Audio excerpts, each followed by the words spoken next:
O fato é que vem o diabo e dizer: ih, que problema, né, cara? Não tem pão aqui, não tem pão, mas olha só, que eu catei aqui um monte de pedrinhas, algumas até bonitas. Você pode sair transformando tudo isso em pão. Tá com muita fome, olha só que broa gostosa que isso aqui daria. Come, come. Pai, eu te agradeço porque tu transformarás essa pedra em pão para mim. Obrigado. Aí tem que comer de olho fechado.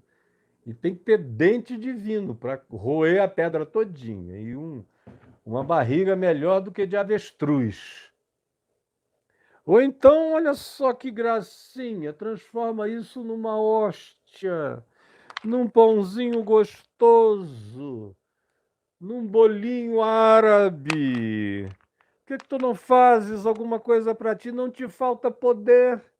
Afinal de contas, tu não és o filho de Deus.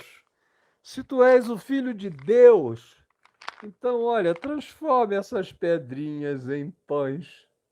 Pão gostosinho.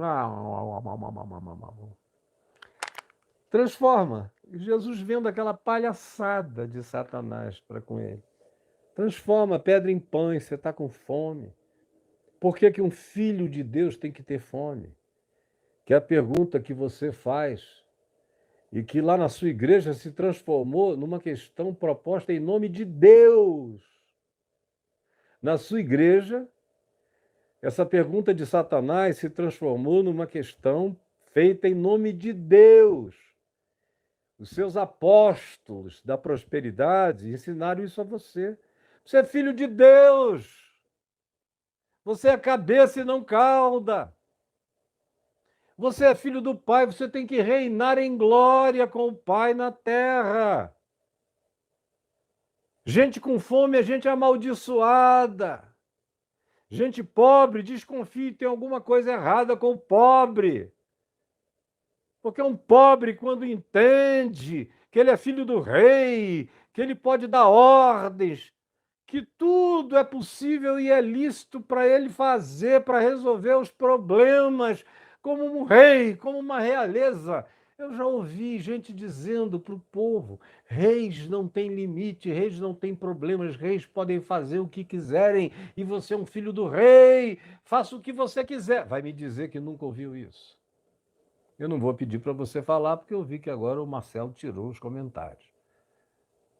Mas vai me dizer que você nunca ouviu isso. Nunca se perguntou se eu sou filho de Deus. Se de fato eu sou salvo. Se eu fui batizado com o Espírito Santo. Se o Espírito Santo me habita. Se eu tenho um lar celestial. Se eu fui feito filho de Deus. Então eu tenho que viver na terra como um filho de Deus.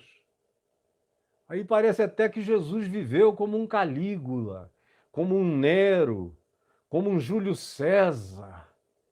Parece até que Jesus viveu como um déspota coberto de ouro, ou como uma realeza maia, ou asteca que não sabia mais onde botar ouro, ou uma dinastia primitiva dos chineses, com ouro e prata, e eu sou filho do rei, e o meu pai é o dono do ouro e da prata, o que mais se repete nas igrejas.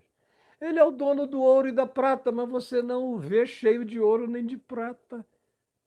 Quem usa o ouro é para fazer um bezerro de ouro. Quem usa a prata é para outras coisas. Deus é tão econômico em relação a ouro, a prata e a minerais preciosos. Quando seu filho vai nascer, nasce na palha. Alguns levam lá ouro, incenso e mirra, que são aludidos ali, devem ter sido utilizados, especialmente no período de 7, 8 anos de exílio, de sobrevivência no Egito. Acabou tudo.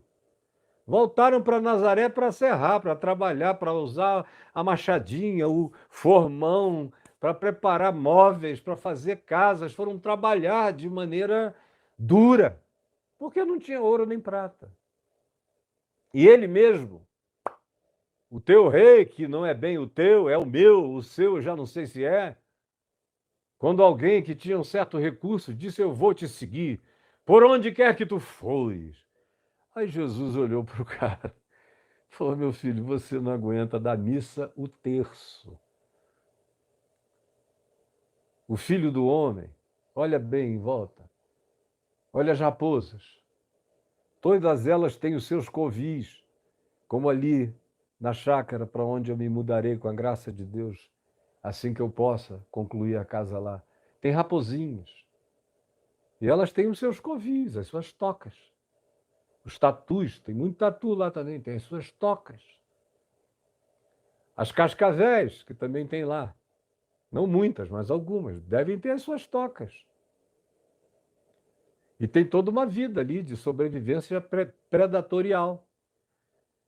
As raposas têm os seus covis, disse Jesus ao homem que queria seguir com ele, que não aguentava dar missa o terço.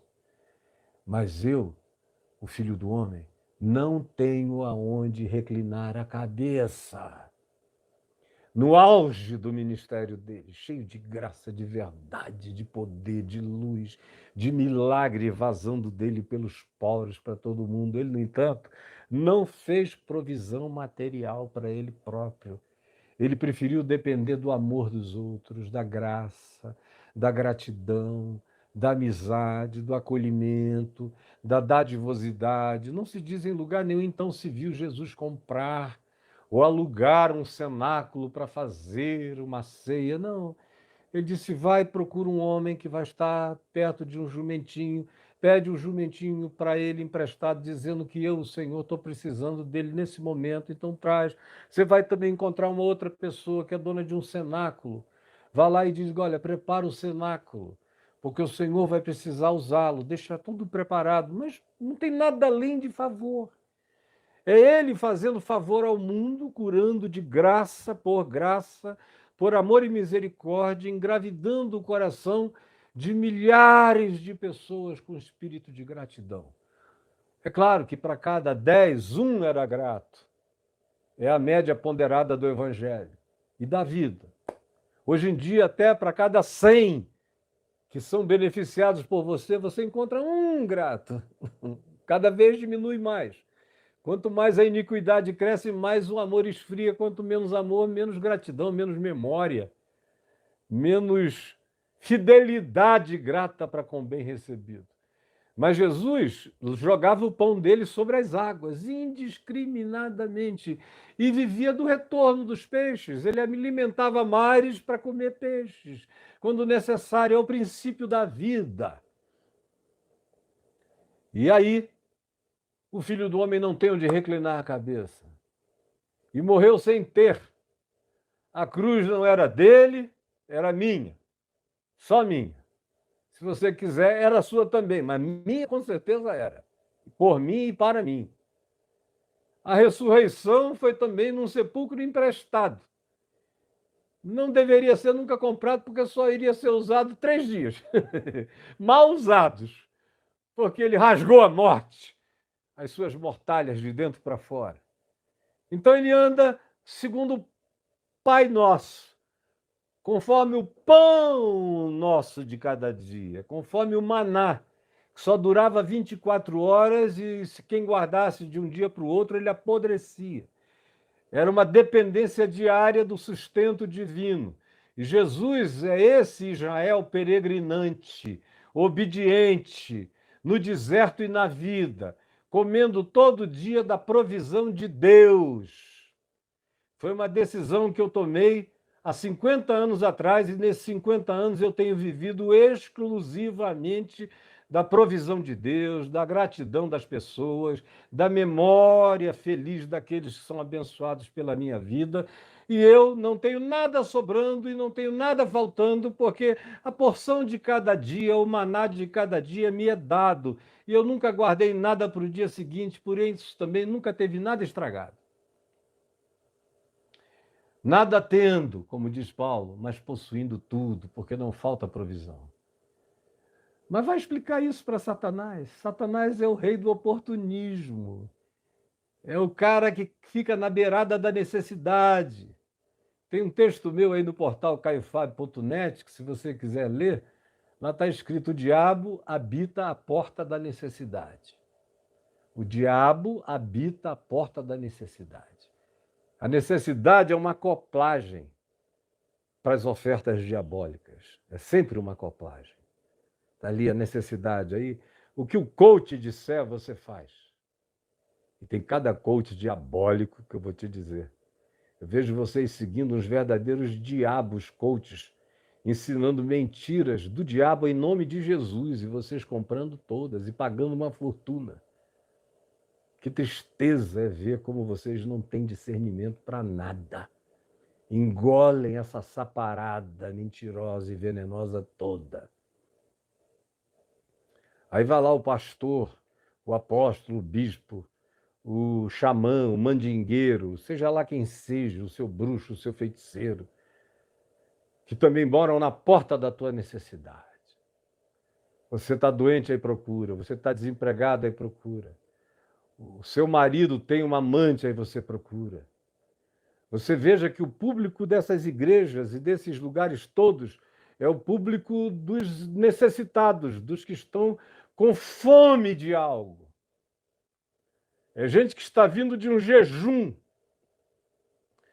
e que sucumbiu à desesperança. E chega e diz: eu preciso de socorro. Eu não vou ter forças para sair daqui. Mesmo que seja o diabo que me ofereça uma pedra, eu vou pegar e vou tentar fazer o que ele me disser, porque nessa hora eu estou precisando de um coach mais do que de qualquer coisa, mais do que um couch, mais do que um sofá para deitar, eu preciso de um coach. Preciso de alguém que me conduza, como aquele que vai levando o cavalo, o cocheiro vem de coach, que é o cara que conduz você na carruagem. Só que é uma bulé estragada, até a porta do abismo. Ele pula sempre antes, quem se ferra é você. Aí vem o diabo nessa hora e diz: olha, não tem comida, mas você tem o poder. Você é o filho de Deus. Você é ou não é um filho de Deus? Ô filho de Deus, o preferido, o predileto. Eu estava lá.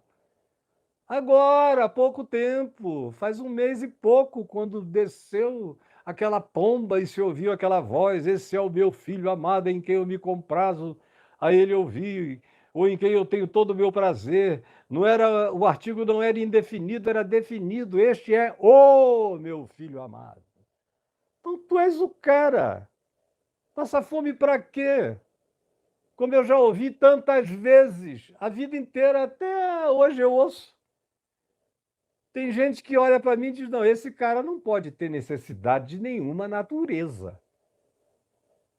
Tem milhares, milhões que o respeitam, que o admiram, que o querem bem, que se sentem gratos a ele, que se dizem salvos pela vida dele. Ah, ele não sente necessidade de nada, ele não reclama de nada, não fala de nada, não choraminga, não faz apelo de nenhuma natureza. Fome ele não tem.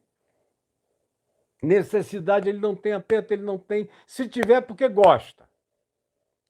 Porque se ele decidir, como tem gente que até hoje passa por aqui, e me dá alternativas não lícitas de não ter nenhuma necessidade, fácil resolver.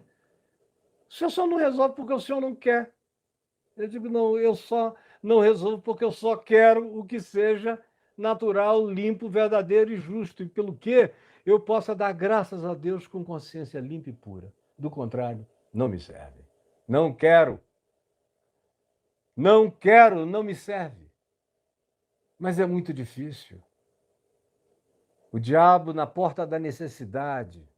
Olha, tu és um filho de Deus, tem tanto capital acumulado, tanto recurso guardado no teu tesouro interior, no teu legado, no teu poder, no teu conhecimento, na tua inteligência de tudo. Tu não precisas ter um dia de necessidade nesse mundo, nessa terra. Tu és um filho de Deus, quando não se diz tu és o, porque só houve um que era o, os outros são filhos de Deus, mas são filhos de Deus, são herdeiros com Cristo, co-herdeiros em Cristo Jesus. Por que você vai passar alguma necessidade? Mete a mão, usa o milagre, diz para todo mundo que é pão e eles vão acreditar, faz qualquer negócio. O poder de Deus está na tua mão, usa, seu bobo. É tua hora, é tua vez, ninguém está vendo. E eu não vou contar para ninguém. Vai, transforma. Fome. É a mesma coisa que acontece com a carência. Você que está aí cheio de carência. Aquela carência espiritual, por exemplo. Entrou num estado de tentação. Tenho servido a Deus há 40 anos. Tanto faz, são 40 dias de jejum ou 40 anos de serviço, ou seja lá o que seja. Tenho servido a Deus de todo o meu coração. Tenho orado, tenho guardado a minha alma do mal. Como diz o Salmo 73, e olha só, eu só vejo os perversos progredindo, sobressaindo, e eu aqui, cada dia mais enclausurado no meu anonimato, porque a verdade não dá ibope, o amor não conquista multidões, e a simplicidade humilde não acende holofote sobre si mesmo. E aí quem paga o preço és tu. Para com isso. Tu tens um potencial de teres o que tu quiseres, para com essa carência. Carência espiritual, carência emocional, carência afetiva. Você é um ente tão carismático, ou você é uma mulher tão deslumbrantemente linda, tão inteligente, tão gostosa. Por que você está nessa solidão? Tanto gavião rodando à volta, e você está querendo o quê? Que seja um pombo que venha pousar em você com toda a pureza? Ah, deixa de ser exigente. O poder é teu, você já nasceu com ele. Ou é aquela carência de reconhecimento público, de fama?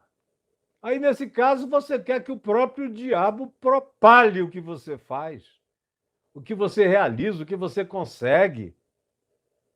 São carências diversas, utilizadas todos os dias, como elemento de fissura do ser para penetração nessa cunha maligna desses processos demoníacos que vão engravidando você, diluindo o seu caráter, desfazendo a sua consciência, desconstruindo todas as suas edificações de bom senso e de verdade, até que você vira uma gosma, você vira uma pasta, você vira uma geleca, você vira um ente amorfo, você perde todas as suas resoluções e definições interiores, e aí você passa a existir para o que dá certo. Você passa a viver a partir da perspectiva que tem sido recorrentemente repetida por mim aqui, de que os fins justificam os meios. Os fins justificam os meios. Agora me diga, se você não foi trazido até esse ponto, até essa hora aqui, isso não é mais ou menos isso que você está vivendo? Fome, carência, necessidade de autoafirmação, afinal de contas você é um filho de Deus.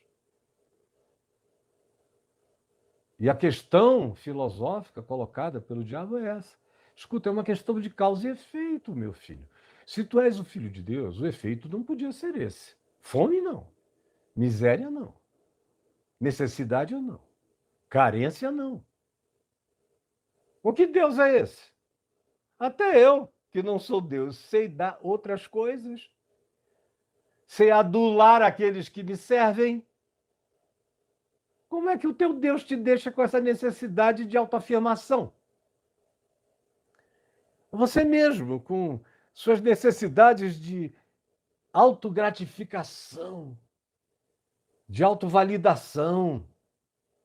Em algum momento, Deus tem que me diferenciar do resto, para que eu veja como eu sou diferente, eu sou especial, como o trato divino para comigo é outro. E há pessoas que são doutrinadas nisso, como você foi. A maioria aqui foi. A maioria não quer nem me ouvir, porque sabem que eu posso dizer aquilo que elas não querem escutar. O argumento é de que o Caio é um herege. Eu sou o herege da verdade de Deus, pregando a verdade de Deus contra heresias da igreja e da religião. Mas a cabeça de vocês é feita porque eles sabem que no dia em que vocês me ouvirem, vocês não vão mais conseguir voltar atrás. Como eu vejo todo dia gente que me procura dizendo, olha, e pensar que eu nasci, o senhor já estava pregando há 25 anos. E eu vivi até hoje proibido de lhe ouvir, comecei a lhe ouvir mês passado e digo, meu Deus, como é que eu perdi tantos anos de uma vida infinitamente melhor? Agora, podia ser outra coisa. Tem gente que vai te oferecendo outras coisas, dizendo que você está perdendo o melhor, perdendo é a grana, perdendo é a fama, perdendo é o dinheiro. Como tem gente que me oferece aqui, que diz, olha, você poderia ser o cara mais assistido da internet, como você era no passado na televisão, você podia ser hoje da internet. Eu digo, cara, na televisão só tinha eu, naquele tempo. E tinha gente infinitamente melhor do que a tua geração. Eram pessoas que queriam ouvir o Evangelho e se alegravam nele ainda. Quase todo mundo acabou, morreu. E houve essa proliferação de mentira para todos os lados, aos milhões. E como é que você quer que eu vá concorrer com a mentira ensinada em nome de Jesus? Eu não tenho como. Ah, mas é só adaptar-se. Como ano passado eu ouvi várias vezes, é só fazer pequenas adaptações. Deixe de tocar nesses assuntos, nesses assuntos, nesses assuntos, nesses assuntos. Não pode falar em pobre, em pobreza, em solidariedade, em compaixão, em misericórdia. Tudo isso fecha o coração das pessoas. Não fale em ajudar o próximo. Não desafie as pessoas para participarem de auxílio às calamidades. Isso fecha o coração. Ninguém quer ouvir isso, ninguém quer se importunar. Basta você fazer algumas pequenas promessas de prosperidade. Diminui esse chamado ao discipulado. Está todo certo, é igualzinho que Jesus fez, mas não é o que atrai pessoas. O fim disso é a cruz. E, no máximo, uma ressurreição que só alguns vão ver e outros não, a maioria não.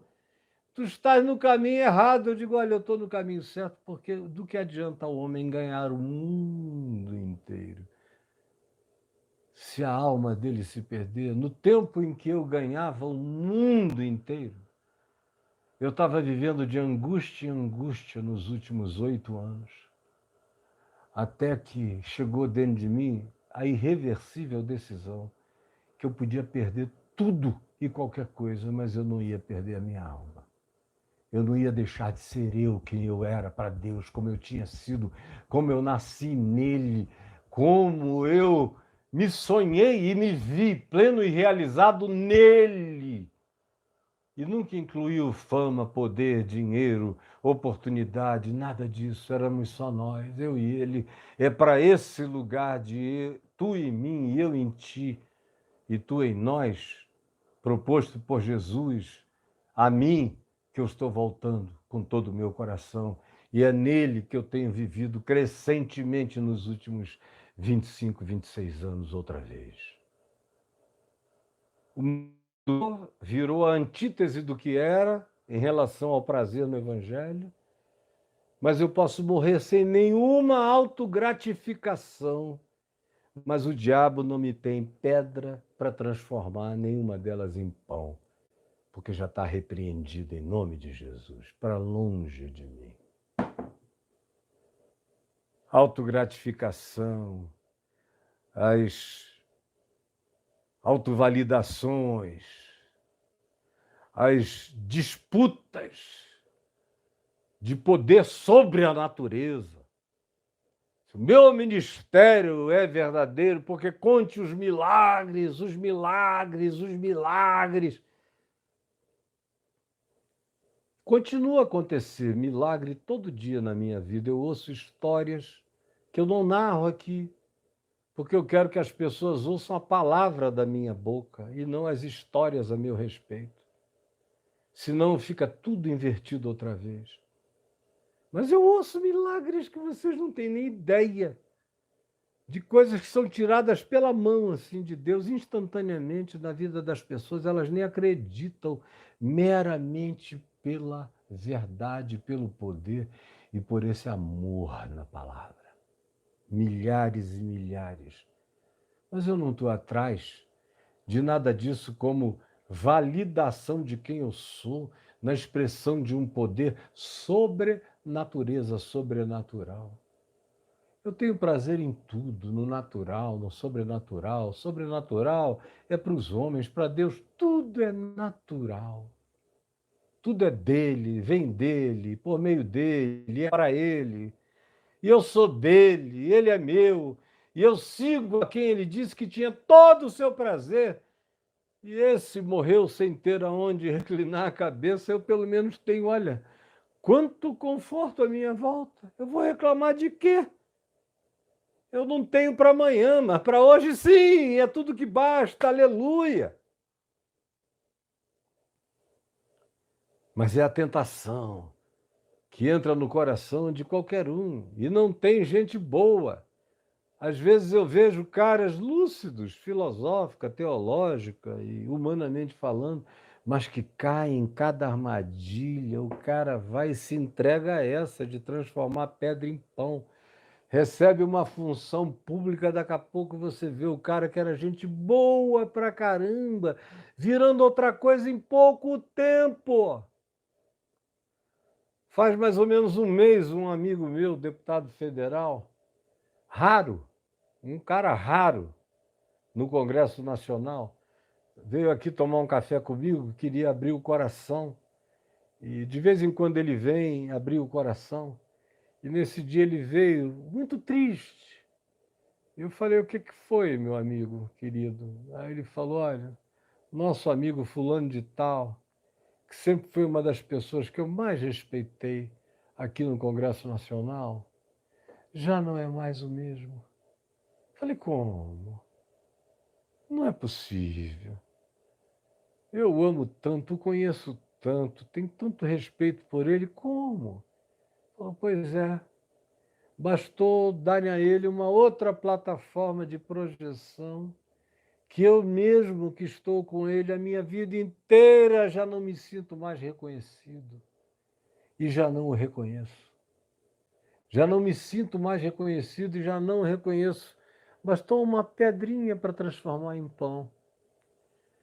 Eu tenho alguns outros amigos aqui no Congresso Nacional que continuam mantendo, fazendo todo o esforço possível para manter a integridade, que me dizem, olha, eu vejo um cara chegar, a média de resistência dos melhores são 2 anos. Quando o cara, na maioria das vezes, se candidata a um segundo mandato, na maioria das vezes, não são todos, graças a Deus, mas na maioria das vezes já não é o mesmo, é outro cara fazendo isso, que vai querer encontrar o mesmo público para recolocá-lo no lugar sem saber que já é outra pessoa.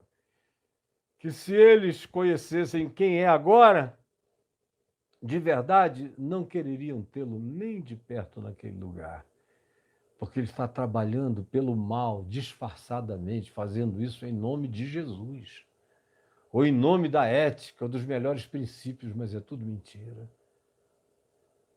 Porque o cara não pode receber um poderzinho que ele transforma a pedra em pães. O tempo todo é recorrente.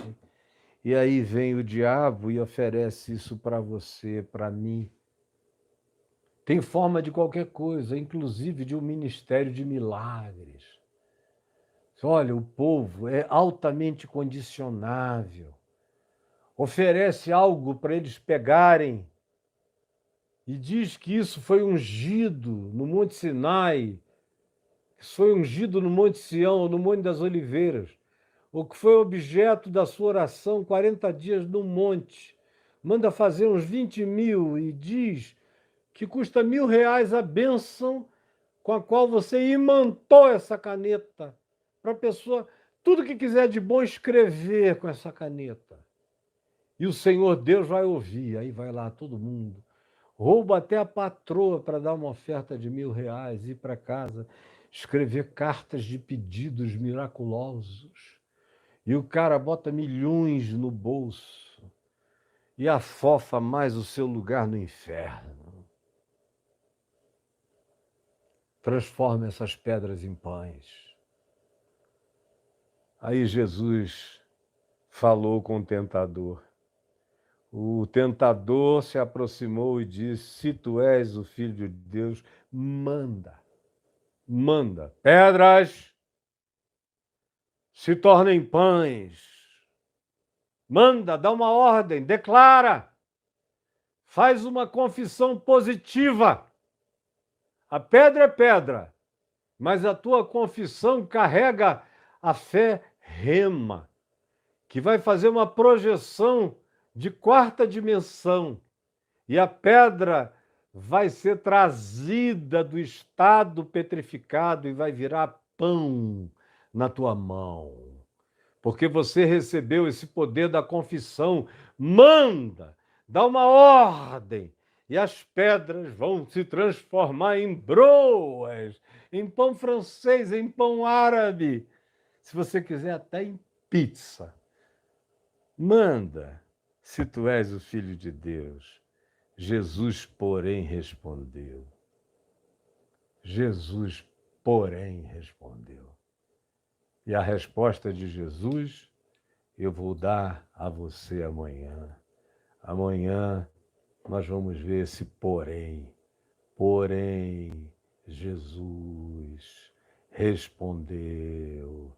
Porém, amanhã, todo mundo aqui, nós vamos ver o verso 4 do capítulo, versos 4 e 5 do capítulo 4. Você vai estar aqui e nós vamos ver. Não perca nada, que é para você não perder muito. E antes que você vá embora, bote seu dedinho aqui. Deixe o seu like. Se você não é inscrito no canal, se inscreva. Toque no sininho. Convide os seus amigos e venham todos amanhã. Jesus, é contigo, é só contigo que eu falo sempre. Eu nunca orei ao anjo Gabriel, nem ao arcanjo Miguel, nem a nenhuma criatura elevada, nem a nenhum ser santificado. Eles vão passar e não vão ouvir minha oração a eles. Eu só tenho oração a ti, único mediador entre Deus e os homens, Jesus Cristo, o homem ressuscitado de entre os mortos, assentado acima de toda potestade, principado e poder, diante de quem todo joelho se dobra e toda língua tremula, dizendo que tu és o Senhor, para a glória de Deus o Pai. Ouve a minha voz, eu sei que tu estás aqui, sei que tu estás em mim, sei que eu sou ouvido, sei que em ti eu sou um com o Pai, e o Pai comigo, e nós somos um no Pai, e que eu não aguardo a salvação, eu já estou assentado nos lugares celestiais em Cristo Jesus, e tenho segurança absoluta para viver, para morrer e para qualquer nível de existência. Em nome de Jesus, obrigado, porque tu não me tens permitido deixar embutimentos para acoplagem satânica. Guarda o meu coração com acoplamentos só para os céus, só para a verdade. E com vontade prazerosa de me submeter ao que vem da parte do Pai que está nos céus, para praticar essa palavra que só se transforma em verdade e vida quando ela é o nosso caminho, a nossa prática, a nossa insistência todo dia. Muito obrigado, Jesus. Em teu nome. Amém e amém.